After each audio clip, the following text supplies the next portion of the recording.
प्रेमलता।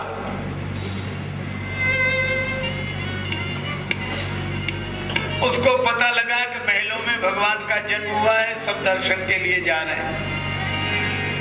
भीड़ में एक बार चली तो गई, दूर से दर्शन भी हो गया, लेकिन रामलला को देखने का बार बार मन हो। सुने न काहू की कछु कहे न अपनी बात, रामलला की छवि में छकी रहे दिन रात। अब सोचे कि बार बार दर्शन कराऊं, तो दर्शन करने जाए कैसे? अब चक्रवर्ती सम्राट के भवन में घुसने कौन दे? कोई विशिष्ट कारण हो तो, विशिष्ट व्यक्ति हो तो ठीक है, अभी कोई कार्यक्रम नहीं है, महोत्सव हो तो आना जाओ। लेकिन वो राम जी के बिना रह ना पाए। पालने में झूलते हुए राम जी को देखकर आ गई थी प्रेमलता। उसने कहा कि अब क्या करूं? उसके पास भी यही था, राम राम राम राम। और कहती क्या, पालने में तो झूल रहे हो, लेकिन अब जरा हीरा में झूलो मेरे राम लला, हीरा में झूलो मेरे राम लला, हीरा में झूलो मेरे राम लला, हीरा में झूलो मेरे राम लला, हीरा में झूलो मेरे राम लला, राम लला, राम लला। हृदय में जो। अब उसने क्या किया, करताल ली और कीर्तन करना शुरू किया, श्री राम श्री राम श्री राम जय राम जय जय राम, श्री राम जय राम जय जय राम, हीरा राम झूलो मेरे राम लला, श्री राम जय राम जय जय राम, श्री राम जय। पीत झंगुलिया तन पहराई, जान पानी बिचरनी मोहे भाई, हीरा में तो मेरे राम, हीरा में तो मेरे राम राम राम। कीर्तन करे। अब वो तो बाहर आंसू बहाए कीर्तन करे, श्री राम जय जय राम। और भगवान छोटे से बालक मचल गए भीतर। अब राम जी ने रोना उधर शुरू कर दिया भवन के भीतर। अब कौशल्या माता बहुत उपचार करें, समझ में ना आवे कुछ। श्री तुलसीदास जी लिखते हैं, आज अनमने हैं भोर के पय पियत न नीके। आज भगवान अनमने हैं, दूध भी नहीं पी रहे, रोए जा रहे हैं। कौशल्या माता बहुत दुलार करती हैं, गोद में लेती हैं, पर मान नहीं रहे। तब गुरुजी बुलवाए गए। गुरुजी, राम जी को पता नहीं क्या हो गया, गुरुदेव ने नृसिंह मंत्र से झाड़ा दिया ताकि नजर न लगी हो। श्री नरसिंह मंत्र से उपचार हुआ, लेकिन राम जी रोए जा रहे हैं। यंत्र मंत्र कर गुरु थके, तब समझे कछु भेद। गुरु जी ने कहा, राजन राम जी को लेकर थोड़ा बाहर तो जाइए। बाहर, और बाहर का शब्द सुनते ही रोना कुछ कम हो गया। दशरथ जी ने हाथ बढ़ाया तो गोद में आ गए, गोद में आ गए। और जैसे वो बाहर की ओर जाने लगे तो और कम। बाहर आते आते तो रोना बंद नहीं कर दिया, लेकिन उधर इशारा करें हाथ से, छोटे से हैं, रो ही सकते हैं, हाथ से इशारा करते हैं किधर, जिधर वाटिका में बैठी हुई प्रेमलता गीत गा रही है, श्री राम जय राम जय जय राम, श्री राम जय राम जय जय राम। उसको तो आंख बंद है, राम राम राम राम कर रही है, ये राम है झूलो मेरे राम लला। दशरथ जी उधर ही लेकर गए तो गोद तरी झपटे कृपाल करताल, भगवान झपटे। अयोध्या नरेश बोले देवी नेत्र खोलो। प्रेमलता ने आंख, वो सोचे कि सपना देख रहे क्या ये भगवान ही क्या मुझ तक आ जाए, आए और सचमुच गोद में दे दिया। प्रेमलता ने हृदय से लगा लिया और यही बोले दशरथ जी की देवी तुम अब भवन में ही चलो, क्योंकि अगर तुम भवन में नहीं चलोगी तो ये बाहर रहेंगे। तो पहचान नहीं सकेगा मुझे, महल में कौन जाने देगा। दशरथ जी ने कहा कि मैं वहां का विशेष अधिकारी हूं, कोई नहीं रोकेगा, मैं कह रहा हूं चलो। तो मैं करूंगी क्या, और कुछ नहीं, पर इनको गोद में लेकर तुम कीर्तन किया करो, यही तुम्हारा है। सुदर्शन तक भगवान पहुंचे, प्रेमलता तक भगवान पहुंचे। जटायु जी के तो पंख कट गए थे, किसी ने कहा कि अब तुम्हारे पंख नहीं रहे, उड़कर भगवान तक कैसे पहुंचोगे। जटायु जी ने कहा और अच्छा रहा कि पंख कट गए, क्यों, पंख होते तो जिम्मेवारी मेरी थी कि मैं उड़कर भगवान के पास जाऊं, और पंख नहीं रहे तो अब जिम्मेवारी भगवान की है कि वो मेरे पास चला। लेकिन तुम्हारी पुकार उन तक पहुंचेगी कैसे, एक ही माध्यम है, सुमिरत राम चरण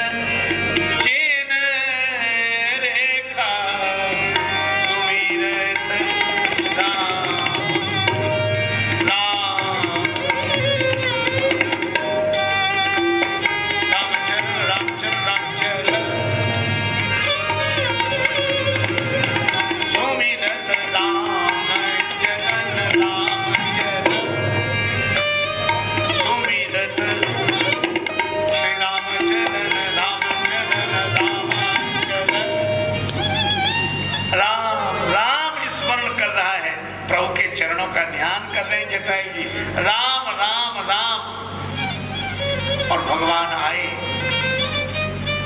ये नाम की महिमा, नाम गरीब अनेक निवाजे, किन किन का नाम लिया जाए। भगवान ने जटायु जी के माथे पर हाथ रखा, एक संत का भाव है, जैसे जटायु जी के माथे पर भगवान ने हाथ रखा, जटायु जी समझ गए कि कोई परिचय पहचान वाला आया है। हम आंख खोलकर इसे देखेंगे, ये हमें देखेगा, ये हमें देखकर रोएगा, हम इसे देखकर रोएंगे, और रोते रोते मर गए तो फिर रोने के लिए पैदा होंगे। इसलिए जटायु जी ने आंख बंद किए ही जवाब दिया, कोई भी हो मैं कहता हूं बस जाओ मुझको मरने दो। हा राम, मंत्र यह माता का, आराधना इसकी करने दो। पर राम जी बोले, गदगद हुए बोले, प्रभु मैं ही हूं वह राम, भक्तराज देखो तुम्हें करता राम प्रणाम। और जटायु जी ने आंख खोली तो निरख नाम छवि धाम मुख विगत भई सब पीर। जटायु जी तक भगवान पहुंचे, शबरी जी तक भगवान पहुंचे। अरे ये उस युग की घटनाएं हैं। जटायु तो पक्षी हैं, लोग विश्वास नहीं करते। कई लोग कहते गिद्ध कैसे बोला होगा।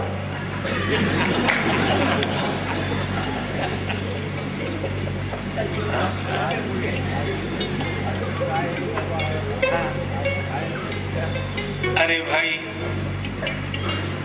अकल मत लगाओ, ये पहुंचेगी नहीं वहां तक, नहीं पहुंचेगा, हृदय पहुंच जाएगा, हृदय पहुंच जाएगा। एक सज्जन तो कहते इसका नाम खोपड़ी है, खो दिया है इसी ने तो पड़ी है।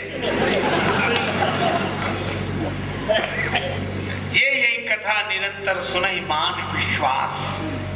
आप उस जमाने की बात कहते हैं, भगवान नाम की महिमा में इस जमाने की बताऊं आपको, और प्रत्यक्ष प्रमाण है पशु का। आप अयोध्या जाएंगे, कनक भवन दर्शन करेंगे, और कनक भवन में दर्शन के बाद जब आप आएंगे तो पुस्तक की दुकान है अंदर ही, भगवान के दरबार के उत्तर भाग में, वहां पुस्तक मिलती है कनक भवन महिमा। कनक भवन महिमा आप पढ़कर देखना, उसमें एक कथा है और प्रामाणिक कथा है। कनक भवन मंदिर की व्यवस्था अपने मध्य प्रदेश की एक रियासत पुराने समय की टीकमगढ़, वहां के द्वारा वहां की व्यवस्था होती, आज तक होती। ये बुंदेलखंड भूमि धन्य भूमि है, वंदनीय विश्व बुंदेलखंड भूमि है। और मुझे तो लगता है कि श्री राम और श्री कृष्ण भले ही अयोध्या और मथुरा ने दिए हों सारे विश्व को, पर राम कथा और कृष्ण कथा तो बुंदेलखंड ने ही दी है सारे विश्व को। तुलसीदास जी राजा थे, व्यास जी कालपी, बुंदेलखंड। तो मैं आपसे चर्चा कर रहा था किसी बुंदेलखंड की माटी की यह महिमा, टीकमगढ़ की ओर से यह व्यवस्था आज भी होती है। तो भगवान के दो विग्रह हैं, युगल विग्रह, अचल मूर्ति और चल मूर्ति। अचल मूर्ति तो मंदिर में सदा प्रतिष्ठित, पर चल मूर्ति शोभा यात्रा में जब बाहर अयोध्या भ्रमण के लिए भगवान का मन हो, नगर विहार के लिए तो निकले, तो एक रथ में बिठाकर उनको घुमाया जाता था नगर, रथ पुराने समय की बात। और उस रथ में एक घोड़ी जोती जाती थी, पर वो शरीर से तो पशु थी, घोड़ी थी, पर संस्कार से कोई दिव्य जीवात्मा थी, और उसको वह भक्त हो गई। और मालूम भक्त कैसे हो गई? वह नाम तो जप नहीं सकती, लेकिन अयोध्या में रहती थी, इसलिए सुबह शाम दोपहर उसको सुनाई क्या पड़ता था? जय सिया राम, जय जय सिया राम, जय सिया राम, जय जय सीताराम, जय सीताराम, सीताराम जय सीताराम, सीताराम जय सीताराम, सीताराम जय। सुनते रहते, नाम सुनने का फल, नाम संकीर्तन सुनते सुनते सुनते उस पशु में भी प्रभु प्रेम का संचार हो गया। संकीर्तन सुनते ही आंसू बहने लगते उसके। और कोई संत दिख जाते तो संत तो बोलते ही वहां सीताराम, और जैसे संत सीताराम कहते तो घोड़ी सिर झुका देती, और सीताराम कहते ही आंसू बरसने लगते। संतों ने कहा, अरे ये तो कोई भक्त है, जीव इस शरीर में जो है। तो संतों ने उस घोड़ी का नाम रख दिया श्यामा जी।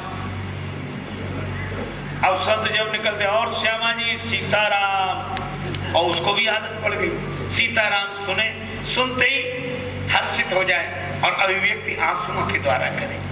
संतों को देखे तो सिर झुका दे, लोग दर्शक हो जाते हैं कि भाई कैसा प्रेम, नाम संकीर्तन का प्रभाव। एक दिन क्या हुआ, कनक भवन के मैनेजर ने सोचा कि अब इस घोड़ी का बुढ़ापा आ गया है, अब ये रथ तो खींच नहीं सकती, तो इसको रखना नहीं चाहिए, टीकमगढ़ वापस भिजवा दें, वहां से दूसरे किसी अश्व की व्यवस्था हो जाए। ऐसा सोचकर कनक भवन के मैनेजर गए स्टेशन मास्टर के पास, रेल स्टेशन पर अपनी बात रखी कि मैं इसे भिजवाना चाहता हूं। ठीक है, रुपया जमा कर दीजिए, एक विशेष डिब्बा सुरक्षित कर दिया गया। तारीख तय हुई कि इसमें घोड़ी को डालकर तालाबंद कर दिया जाएगा और उसी दिन जो तारीख तय हुई थी रात्रि को ट्रेन आएगी, उसमें ये डिब्बा जोड़ा जाएगा, इसको झांसी भिजवाएंगे, झांसी से वो लोग टीकमगढ़ ले जाएंगे।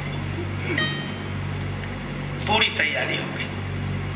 लेकिन जैसे ही कनक भवन मैनेजर ये तैयारी करके लौटे, हित अनहित पशु पक्षी उजाना। श्यामा जी को पता नहीं कैसे यह पता लग गया कि मुझे अयोध्या से भेजा जा रहा है। अब तो 3 दिवस पहले से त्यागा दाना पानी चारा, आंखों से बहती थी अविरल केवल आंसू धारा। न चारा चरे न पानी पिए, बस आंसू बहाए। श्यामा कहे रघुनाथ सुनो, करी सेवा बसी तुम्हारी रजधानी। वृद्ध भई यही ते सबने, बस औध छुड़ाए वे की हठ ठानी। बात सुनी जब ते तब ते, हरि सूखत ना अखियान को पानी। धाम में देह राजेश छुटे, करुणा करियो प्रभु साधन पानी। नाथ धाम से जुड़ा जो नाता, वह न कभी भी टूटे। एक लालसा यही दयामय देह अवध में छूटे। लोगों ने मैनेजर साहब से कहा कि घोड़ी की हालत बहुत खराब है। मैनेजर ने कहा होगी, लेकिन भावना में आकर कर्तव्य की उपेक्षा नहीं करनी चाहिए। हाँ? कुछ लोग अकल ज्यादा ही लगा रहे। एक आदमी तो ऐसी अकल लगाई, एक सज्जन जा रहे थे भगवान के मंदिर में दिया लेकर आरती उतारने, भक्ति भाव से भरा भगवान का नाम लेते जा रहा है। जय सिया राम, जय जय सिया राम, जय सिया राम। रास्ते में एक मिल गया बहस करने वाला, कहाँ जा रहे हो? मंदिर में। मंदिर है कि मकान है? अरे साहब मंदिर है। क्यों है मंदिर? अरे भगवान बैठे। भगवान किसे कहते हैं? जो तुम्हें बनाए उसे भगवान कहते कि तुमने जिसे बनाया वो भगवान। ये पागलों की बातों में आ गए। इसीलिए इस देश का पतन हुआ है। देखो, ये ना समझ लो, ये नहीं समझने वाले लोग। तो उसने कहा कि साहब हम तो यही समझते हैं और हमारे पुरखे यही समझते रहे, तो बोले पीढ़ियों से जो गलती चली आए तो गलती नहीं मानी जाएगी क्या?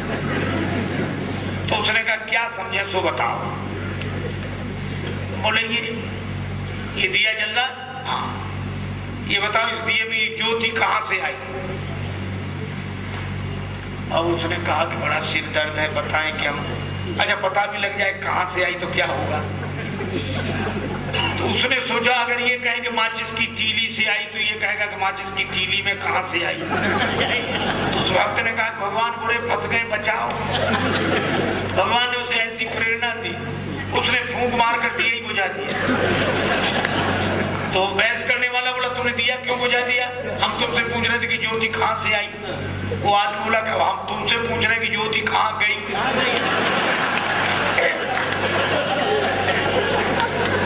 बताओ कहाँ गई?